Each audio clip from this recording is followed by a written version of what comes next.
예수님을 인격 속에 만나서 부활하신 그 예수님과 동행하는 삶, 하나님과 함께하는 삶은 다르다는 것을 알아요. 마태복음 1장에 보면 예수님은 두 가지 이름을 갖고 계십니다. 하나는 예수라는 이름이에요. 하나는 임마누엘이라는 이름입니다. 21절에서 23절에 아들을 낳으리니 이름을 예수라 하라. 이는 그가 자기 백성을 그들의 죄에서 구원할 자이십니다. 하나의 이름은 예수. 이는 자기 백성을 자기 죄에서 구원할 자, 죄에서 구원할 이름이에요. 또 한 가지 이름. 이 모든 일이 된 것은 주께서 선지자로 하신 말씀을 이루려 하심이니 이르시되 보라 처녀가 잉태하여 아들을 낳으리니 이름을 임마누엘이라 하리라 하셨으니 이를 번역한즉 하나님이 우리와 함께 계시다 함이라. 임마누엘의 하나님, 하나님이 우리와 함께 하시는, 하나님이 우리와 동행하시는, 하나님의 은혜와 능력으로 하나님과 함께하는 삶을 살게 하시는 또 하나의 이름, 임마누엘이라는 이름. 우리는 종종 예수라는 이름만을 기억합니다. 예수라는 이름만을 생각합니다. 예수라는 이름 때문에 우리는 죄 용서를 받아서 구원받아서 여기만 머뭅니다. 아닙니다. 예수님은 예수라는 이름뿐만 아니라 임마누엘이라는 이름도 함께 가지고 계신 것을 믿으시기 바랍니다. 우리와 함께 하시는 분이, 우리와 동행하시는 분이, 우리 삶 속에 우리를 도와주시고 우리를 붙잡아 주시고 우리를 인도하시는 분.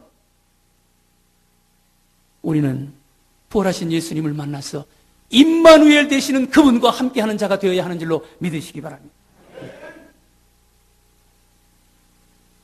마태복음 28장 18절 이하에 너희는 가서 모든 족속으로 제자를 삼아 아버지와 아들과 성령의 이름으로 세례를 주고 내가 너희에게 분반 모든 것을 가르쳐 지키게 하라.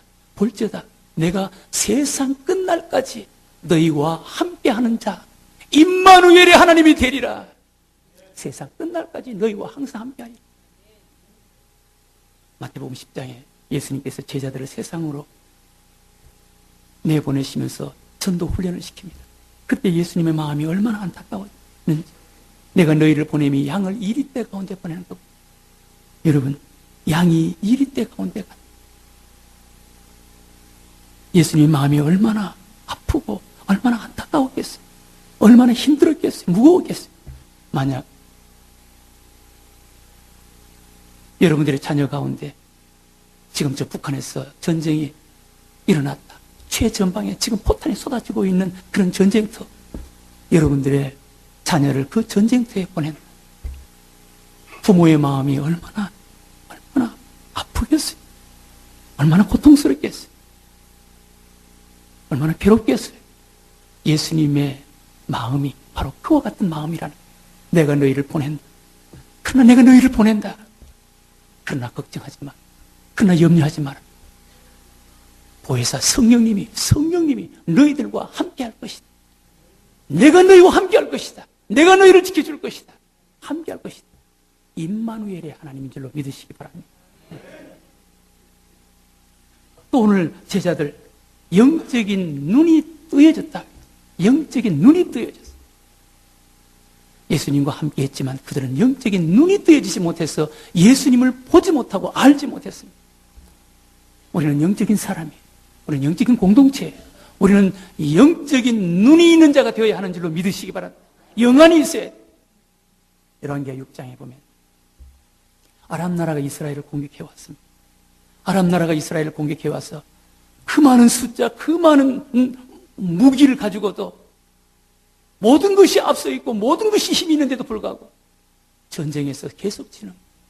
그래서 아람 왕이 고민합니다. 괴로워합니다. 그때 한 사람이 이야기합니다. 우리는 우리 힘으로 숫자로 결코 이길 수가 없습니다. 이스라엘에는 엘리사라는 선지자가 있습니다.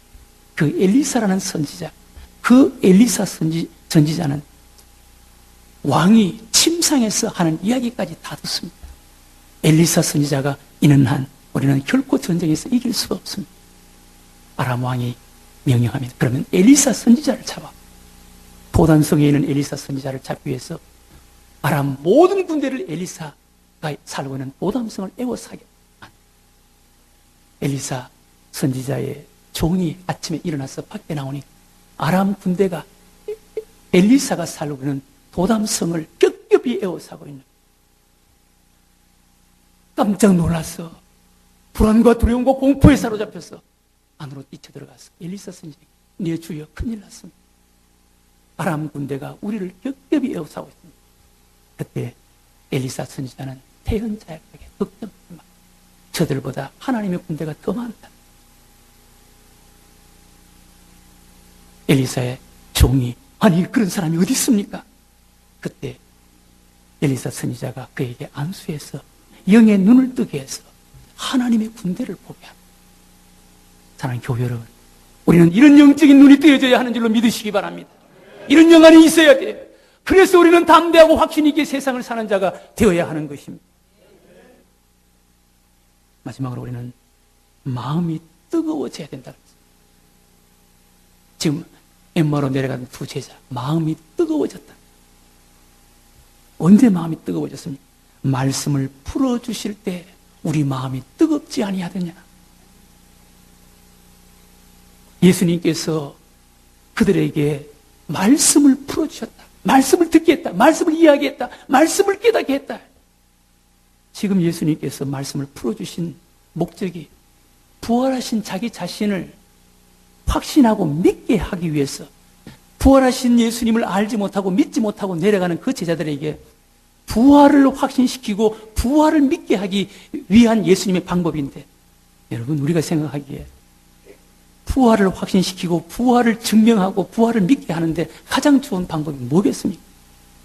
당장 부활하신 예수님의 몸을 확인시키면 되지 않겠습니까?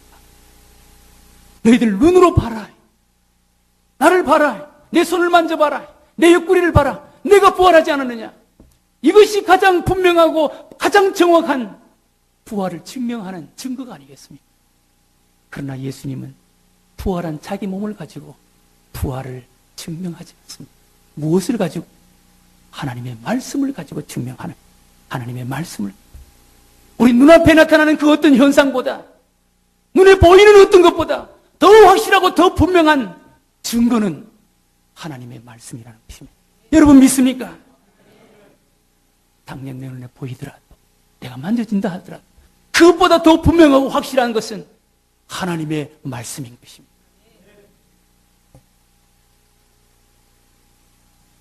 저는 우리 늘샘교회가 눈으로 볼 수 있는, 놀랍고 흥분할 수 있는 많은 현상들, 많은 기사, 이적, 능력들이 나타나는 교회가 되었으면 좋겠습니다. 우리 교회 병든 자들이 일어났으면 좋겠습니다. 귀신이 떠나가는 그런 것이 보여졌으면 좋겠습니다. 그러나 그것보다 하나님의 말씀으로 뜨거운 교회가 되었으면 좋겠습니다.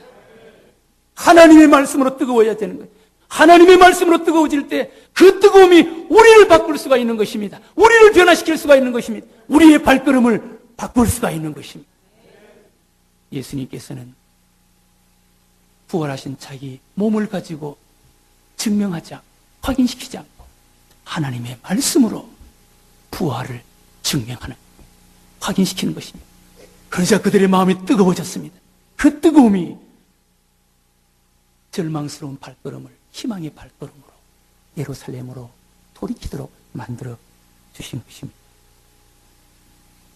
사랑하는 늘샘교회 교회 여러분, 부활을 알면 뭐하겠습니까? 부활하신 예수님을 만나는 자가 되어야 하는 줄로 믿으시기 바랍니다. 그 부활하신 예수님과 임마누엘의 삶을 사는 자가 되어야 하는 줄로 믿으시기 바랍니다. 어떤 분이 군에서 체험한 것을 간증했어요. 군에 들어가면 여러 가지 종류의 훈련을 받게 되면 엄한 훈련을 받아요. 그 훈련 가운데 가스실 적응 훈련이 있습니다. 아마 여기 군에 갔다 오신 분들은 논산훈련소에나 아니면 유격을 갔다 오신 분들은 가스실을 통과하는 훈련을 받으셨을 것입니다. 가스실을 통과하는 훈련, 가스실 적응 훈련은 어떤 훈련보다 고통스럽고 어려운 훈련이에요. 저도 한번 경험한 적이 있는데, 방독면을 쓰지 않고 가스실로 들어가는 방독면의 그 소중함을 실감하게 하기 위한 훈련이, 가스실에 들어가서 몇 분을 견디다가 나오는 거예요. 그러면 정신을, 어떤 훈련병은 정신을 잃습니다. 정신을 잃고 자기 총이 어디 갔는지 철무가 어디 갔는지 정신없이 그냥 뛰쳐나오는 거예요. 뛰쳐나오면 온 얼굴에는 눈물과 콧물이 범벅이 돼요. 얼굴이 붉고 정신을 잃는 사람도 있어요. 한 훈련병이 다음 차례가 되는 훈련병이 가스실에 들어갔어요. 가스실에 들어가서 들어가자마자 가스가 나오는데 견디지 못하고 거기에 기관병이 서너 명이 거기 서서 지키고 있는데 폭행을 하면서 뜸을 쳐내고 그냥 뛰쳐나와 버렸어요. 그러면 이 훈련병은 큰일 나는 거예요. 큰 문책을 당하는 거예요. 뛰쳐나와 버렸습니다. 그래서 한쪽 구석에 가서 앉아 있습니다. 훈련을 마친 훈련생들이 이제 큰일 납니다. 저 훈련병이 저게 어떻게 해야지? 어떤 그런 벌을 받지? 그러면서 그 훈련병을 보면서 걱정을 하고 있는데 중대장님이 한쪽 구석에 앉아있는 그 훈련병에게 다가갔어요. 많은 훈련병들이 그 모습을 바라봅니다. 이제 큰일 났다. 이제 중대장님에게 큰 문책을 받을 것이다. 큰 기합을 받을 것이다. 그러면서 불안하면서 쳐다봅니다. 그러자 그 중대장이 가스실에서 뛰쳐나온 그 훈련병 옆에 앉더니 조용히 팔로 그를 감싸 안습니다. 그리고 몇 마디 조곤조곤 이야기를 나누는 거예요. 그러더니 두 사람이 일어납니다. 무엇을 하려고 저러시지? 두 사람이 일어나서 함께 가스실로 들어갑니다. 가스실로 들어가서 가스실 그 적응 훈련을 마치고 둘이 나오는 중대장님도 눈물 콧물이 범벅이 되어요. 그 훈련병도 눈물 콧물이 범벅이 되어요. 그 모습을 본 한 사람이 이렇게 고백을 했습니다. 중대장님은 그 훈련생의 고통을 자기 고통으로 삼았고 그 훈련생은 중대장님의 승리를 자기 것으로 만들었다. 중대장님은 그 훈련생의 고통을 자기 고통으로 삼았고 그 훈련생은 중대장의 승리를 자기 것으로 만들었다. 사랑하는 교회 여러분, 예수님의 십자가의 죽으심은 우리의 고통으로 삼았습니다.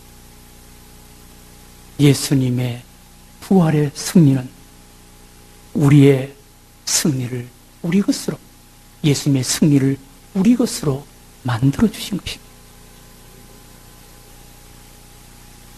부활하신 예수님을 믿습니까? 부활하신 예수님을 만났습니까? 이 부활하신 예수님과 함께 절망의 발걸음을 멈추고 희망과 용기의 발걸음으로 옮겨서 엠마오로 내려가는 자가 아니라 예루살렘으로 힘있게 올라가는 믿음의 삶을 살아가는 여러분들과 제가 되시기를 주의 이름으로 축원합니다. 하나님 아버지 감사합니다.